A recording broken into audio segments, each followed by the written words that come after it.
Poetry Center, bringing poetry to Paterson since 1980 at Passaic County Community College.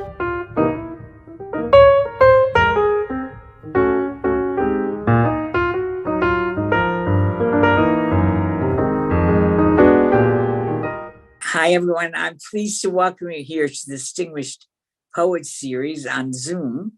And our featured reader today is Leah Umansky, and she's the author of 3 books of poems, most recently of Tyrant, forthcoming with the WordWorks Press in 2024.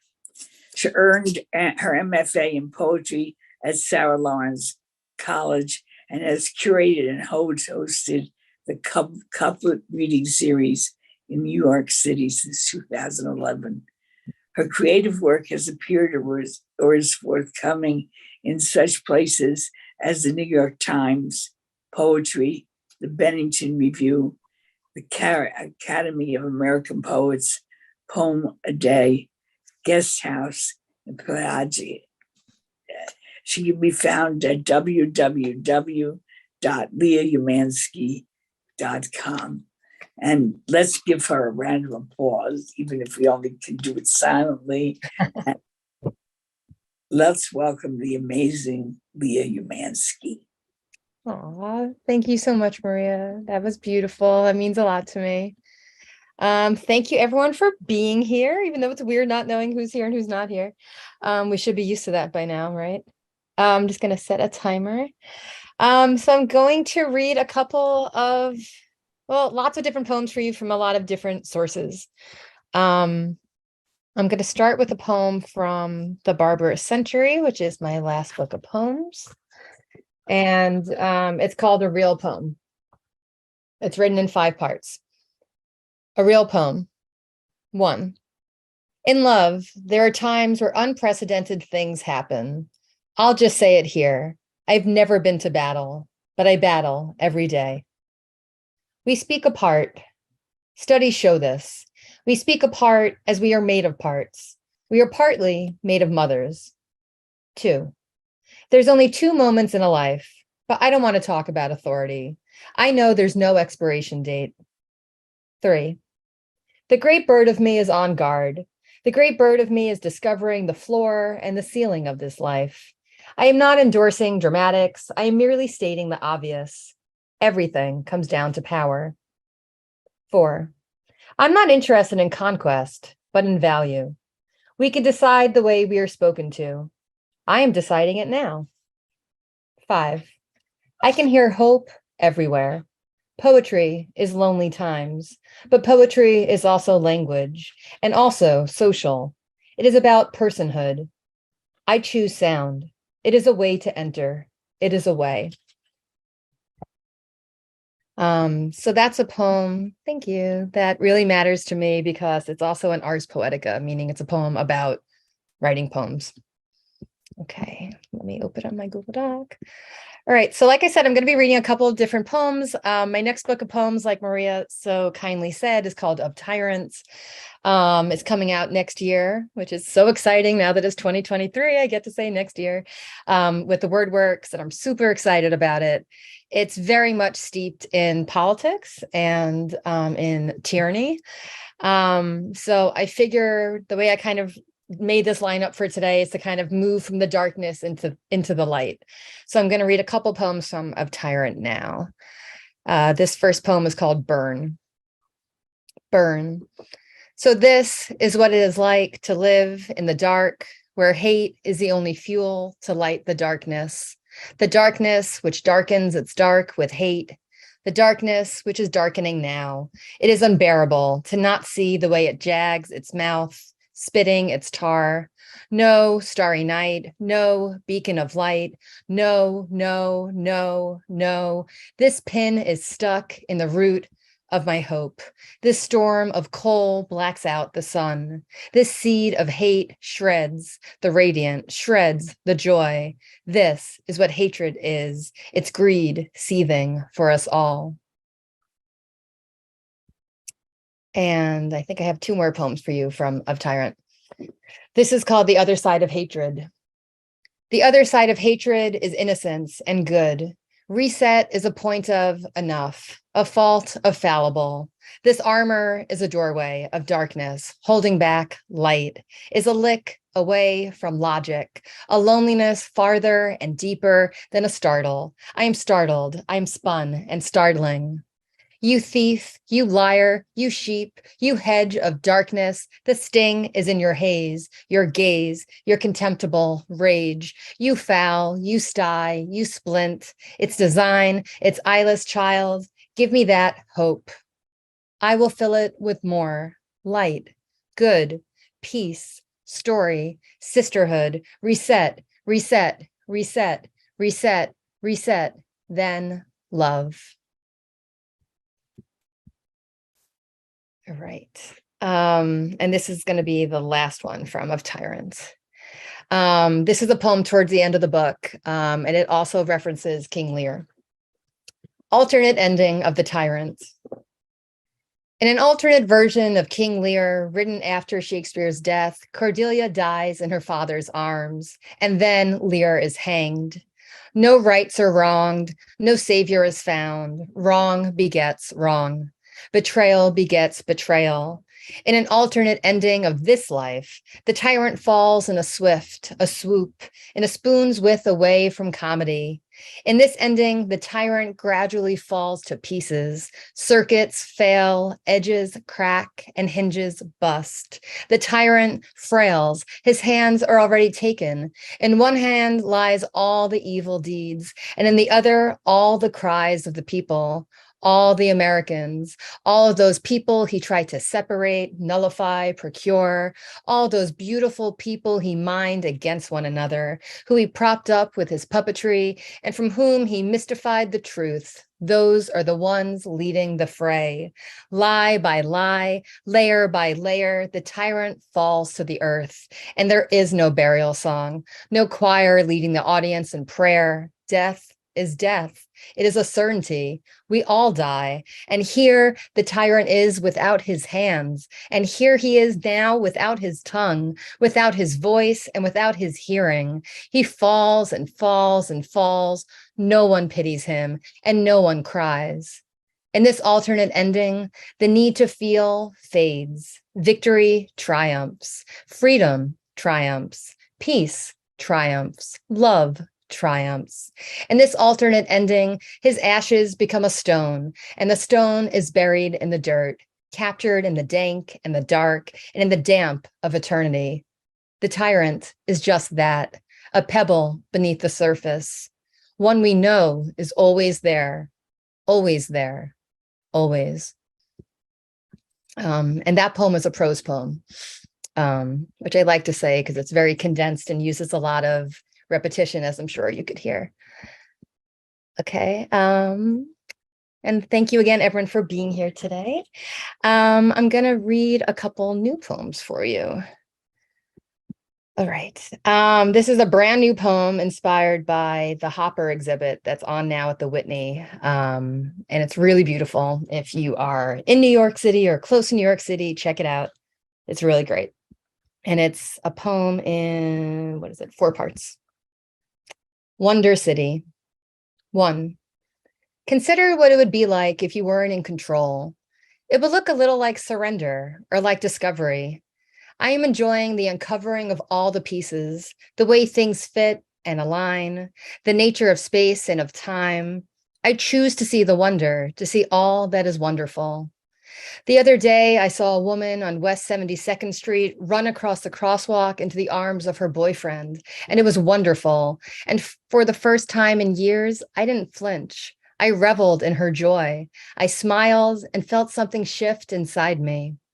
I am no longer just surviving, but thriving.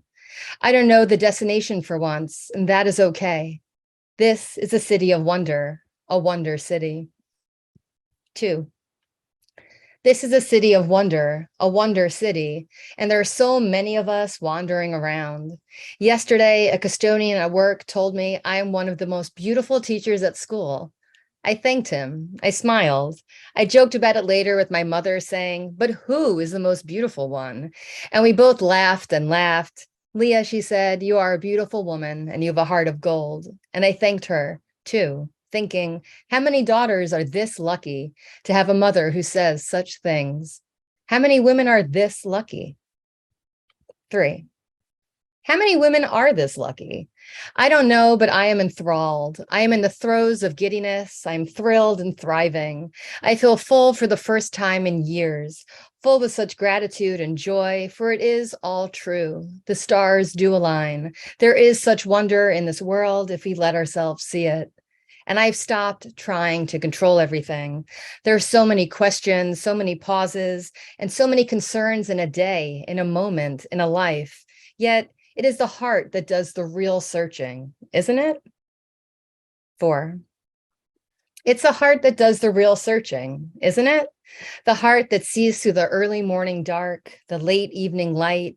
It is a toggling or a dance. I like to think I believe in an afterlife and spirits on the other side maneuvering all of us through wonder and despair. Today, I feel myself lit from within, multicolored, abuzz. I'm stepping into this day a fool. I am foolishly stepping out happily. I ask myself, don't I deserve to be happy? Of course I do. I am ready to let my folly run free. This is a city of wonder, a wonder city. Anything that can be, can be. Hang on a sec, I'm just going to take a sip of water.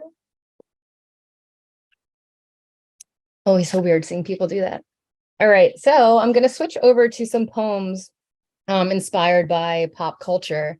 I just led a workshop with Maria and was talking about pop culture poems, and people who know me and my work know that I'm really obsessed with pop culture and TV and movies, and it really has inspired many of my poems and continues to do so. So I'm going to read one poem from the Barbarous Century and then a couple new poems that feature pop culture references. So in honor of House of Dragons, which won Best Drama at the Golden Globes this week, and I'm a big fan, even though I didn't think I would be, this is Khaleesi Says. Khaleesi says, in this story, she is fireborn, knee-deep in the shuddering world. In this story, she knows no fear, for what is fractured is a near-bidden star, a false bearing tree, or a dishonest wind. In this story, fear is a house gone dry. Fear is not being a woman. I'm no ordinary woman, she says. My dreams come true. And she says, and she is, and I say, yes, give me that. So those of you who are watching House of Dragons know that there are some strong women there. Okay. This next poem is was inspired by the opera of the Hours, which I'm not sure if it's still on now, but it was playing in December at the Met, and I was really lucky to go see it. It's one of my favorite books, and it was so beautiful. And it also is inspired by Only Murders in the Building, which I think is Hulu, which is the funniest, cutest show. And if you haven't watched it and you need something to feel good about, watch that show. So this is called The Hours. On Only Murders in the Building, one character asks another, what would your last day on Earth be like? And I let that question live with me. It's a way to see the meaning in a day, but then I realize that every day doesn't have to have meaning. Does it? Should it? Then I think, well, I guess that's the point of being present, that each day does have meaning, but do we see it? Should we? Or is it about living a life, a day that is meaningful to you? I surround myself with joy and listen intently when a character tells another, don't let yourself love only one thing. Look at all the things I love. Walks, the duck pond in the park, letters, water, music, books, stationery, the stars, the moon, the sun, sunsets, writing, reading, birds, cats, smiling at dogs, smiling at any animal, really, hearts, stickers, restaurant pens, sliding mail into a mailbox, stamps, free pencils, cheeseburgers, blue cheese, most cheese, actually, the ocean, its smell, its sound, its ever-changing hue, cobblestones, boots, that first note of a song, the weekend, the Saturday Times, the Beatles, the sound of music, karaoke, tea, coffee, a gingery ginger ale, Cheetos, movie theaters, Broadway, text messages, emails, spin class, a good egg sandwich, chocolate, a gin and tonic, Scrabble, my bed, my friends, my mom's laugh, my laugh. I know. All the hours add up to something beautiful. All the hours spent feeling sorry or sad aren't hours wasted, but hours that make up a life. All the hours add up to something beautiful. And even alone, I am in love. Even alone, I am in love with so much. Even alone, I am beautiful. I am full. I am holy. So that's another new poem. I think the rest of these are new poems from the past, I don't know, 5-6 months.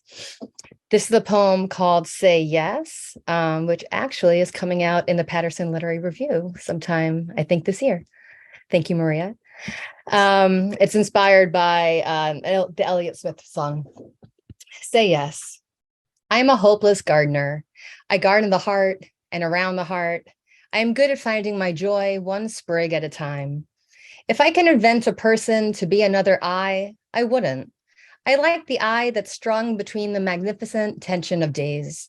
I often think about how I almost saw Elliott Smith in 1999 before he died and realize I guess all I have is the idea of him here in my heart. I listen to Say Yes and it lifts me. I could be so many things, but there it is. Say yes. On Westworld, the man in black says, "What is a person but a collection of choices?" And I agree. Everything is a choice. Every little thing, a decision. Every nod, every yes. Every desire is beyond choice. It sprawls, it spreads, it moves and trespass, snaking through our moments. Oh, I'd rather the desire than the sorrow, the desire than the despair. I pay attention to my life. I practice delight. I practice and I practice. It is a framework for a life. Are you willing to change? I am. My dentist says, "You're so smiley, it's a gift." And I smile about it outside on West 86th Street. So that has 2 references, Westworld also, which is sadly now over and we're never going to see that last season. And that's just it. All right.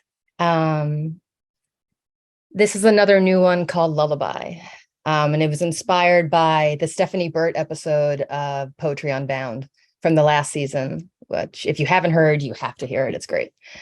Lullaby. It's Friday night, dusk, and I bring myself to the Hudson to breathe. I listen to a poem that is part prayer. Someone will probably love you. And I watch the clouds sweep over the moon. The poem sweeps into fact, then promise, and here is where I slide into its sweep. I walk along the river's lull, watching the moon iridesce, and when it pulls through, I stop along the path, in star and in startle, noting the pull of my heart as I catch the eye of a stranger in the night and feel that promise pull tight around me, within me, thinking there are ways to re-love something.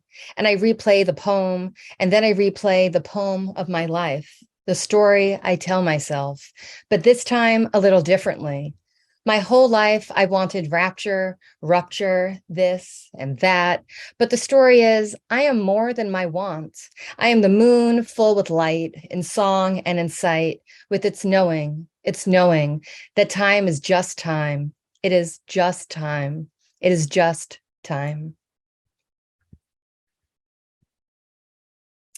So other than Of Tyrants, I wrote a memoir in the last, God, I don't know, I guess 2 years called Delicate Machine. It's a hybrid memoir, and it's a book about living through the pandemic. It was started during lockdown, about the pandemic and about womanhood and fertility and loss, but it's really a book about hope and survival and love. And so this is part of that manuscript called Delicate Machine. Underland is like the body. Underland is the body and the blood. Underland is the body and the blood and the heart and the mind and the body getting at the mind and the body forcing the mind and the body clawing at the mind to let and to let and to let go. There is less hope. There is less drive. There is less wreck. There is less stimulation. There is less blood, but no less love for me or the body or the hope of the body or the hope of the mind or the hope of time or the hope of hope, which is all it ever was. There is no less love because the undertaking was within me. There is no less love because the undertaking was in the way the delicate machine clicks. Each click a stride, each click a soar, each click a leap, each click a teeter to greatness. But maybe what is great for one isn't great for all. What is great is the knowing. What is great is the pleasure. What is great is the pleasure knowing. What is great is the pleasure knowing you strive and you do and you did. Why greatness? It takes time for time to unravel. It takes time to trust the path. It takes time to trust the unravel and follow the thread where it leads. I am not back where it started. I am anew. I am out the other side again. I am within the eye of this life and looking. I said my eye, not on the mind, click, not on the body, click. I set my eye on the outside. I set my eye outward. I set my eye and attract. I attract and attract and attract. I gravitate. I let. I trace the letting and let it be delicate. I trace the letting and let it be ragged. I trace the letting and let it purl and sheen and smooth. The machine is delicate. The eye is so delicate, a delicate machine of time. I will take care of the eye. I will take care with the eye. I will take care of all the eyes. It is all I have. All right, and I think I have 3 more. Thank you again for everyone who's tuned in today. Okay, these are also some new ones. This is called You Could Be a Poet Tonight at the 92nd Street Y, and it was inspired by a reading Ocean Vuong gave last year. Or was it this year? I can't remember. I let that joy stun me as I race out into a cab that drives past the Met Gala on 5th Avenue. I ooh and ah out the window, and my driver asks, what? And I say, you know, that fancy party at the Met. And he laughs, not expecting me to say fancy. And I say, someday, as he smiles in the mirror, saying, yes, someday, you never know. You never know, I say back, thinking you never know what a day can bring. In one day, in this month, I have 2 friends living parallel lives. One suddenly in the ICU needing brain surgery, and another in London having a baby boy needing immediate open heart surgery. I think about this life and how the poem reads you back. It is doing that now, saying, Leah, be grateful. Everything in life is timing, everything. Leah, let things happen to you. And then I think about the goslings I saw down by the river, Mama Goose and Papa Goose nearby, both watching me, watching them, and the sun stunning above, watching us over the passive lawn against the river's shine. And I listen with my eyes, watching. It's not just the joy that connects us, but the sadness too. Isn't that what makes a life? Isn't that what makes a poem? Yes, Leah, yes. So yeah, I take a lot of walks, and my walks have really inspired poems, which is, I guess, one of the points, right? It's not just exercise. All right, I have 2 more. This is a poem that was published in 14 magazine in the UK this past fall. And it was inspired by the Slow Down podcast. Poem with a line from Ada Limon. I spent a year of my life oversaturated, a creative act based in survival, a reckoning. How can you listen to the world if we're always talking about the world? Let me start again. The world will align for you if you look. Can you see it? I try to unsee some of it, but I'm bad at unseeing. I am good at risk, being brave, and doing the right thing. Put yourself first, I tell a friend. I practice what I preach. And what is your life if not for practicing, listening, living? The day is made up of hands. Hold them. All right, and this is going to be my last one. It's a little bit longer. Also a new poem. Also inspired by the Tiana Clark episode of On Being. The rain, life, and other things. My sister tells me, don't get caught in the rain, but I don't mind a little damp, a little dampening. Stories can start in all sorts of places, and so many things are possible at once. I mind the sitting, all the small urgencies, the indoors, and lately all I really want is movement and walking and simplicity, and to turn off my brain, all those thoughts and my wanting. Why is it always seeking and sifting, liking and striking? It is exhausting to keep up with everything. Sometimes I see the pink flowers on the park path, and sometimes I don't. A friend texts me that I should take a break from dating, and I say if I do, then I am nowhere. I am just a flutter in the day of my own mind, wondering about the what ifs and the hows and the whens, and how am I going to meet someone? How? If I focus so much on myself. I am good at it. I feed my soul what it wants. I am always ravenous. When I am walking, the pink flowers punctuate the green, and the sky is thick with gray. Rain will come, but I am just putting one foot in front of the other. I'm not worried. I see that pink, and I think about how pink was never a favorite color of mine. It's too coated, too thick, full of suggestion, of implication, and of blush. I am thinking of my two lives, which has come up again, how they are one of the same, whether I like it or not, but I like it. I do. I think about the verbs that contain my life and how saturated they are, how pink or peaked. I am listening to a poem about verbs. It is exhausting just to listen to their work, just to step to the thought itself. This life is just exhausting. It has been a year of physical, mental, emotional, psychological, social, comical, medical, logical, lyrical, stoical, magical, radical, optical, atypical, typical, historical, methodical, tragical, invisible, and of classical magnitudes. Classical, classical. Yes, you have to laugh at the tragedy of it all. Sometimes nothing matters but the movement of your mind, your footfalls falling into place, your right before your left. Don't get stuck in the rain, says my sister, but I think I want to. I look at the quiet sky. It's gray and drab, and the trees are singing in their green, and I am grateful for their color. I am here looking at the pink roses I pass as I turn and curve back to 72nd Street. The turning point comes when the eye returns. When the eye returns. And here I am looking inward, looking to this poem I haven't written yet and the one I am listening to. And I think about where I belong while trying to ground myself. Then I come to the trestle, or what I like to call the undergrove, and begin a text to the poet. But I stop myself, for there is no immediate need. I mean, I write the text because I want to, but then I copy it into an email, letting it stretch over time. And as I pause, I sit on the bench outside, realizing nothing is immediate. Nothing needs so much. And as I sit there, relaxing, I put on my favorite Chris Cornell song, Higher Truth, to settle me.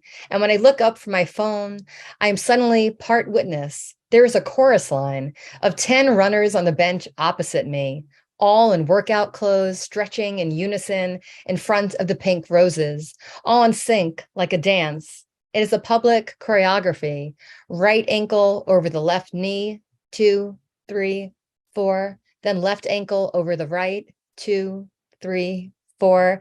I smile and I begin to get up and walk out of the park when I see them stand and reverse, left hand on the back of the bench, right pulling the right hamstring back. Like a bird, I too pull myself back out of my racing. I look, I see, I remember my own remembering. Look more. And I send that email.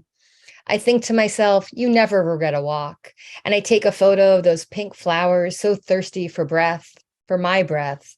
Hello, I say to them. And I look up at the sky thinking, there's a sunset there, somewhere behind those clouds. So many things are possible at once. So many things are possible. Thank you so much. Thanks everyone for being here. Thank you, Maria, for the opportunity. And I just want to say you're wonderful, Leah, and Thank you. you make me exceedingly proud, although I have nothing to do with where you are right now. I just love what you're doing, and I love your latest poems, and I love your willingness to take a risk with form, with language. It's wonderful. You should be really happy with yourself. Oh, thank you. That means so much to me, especially coming from you. I appreciate that.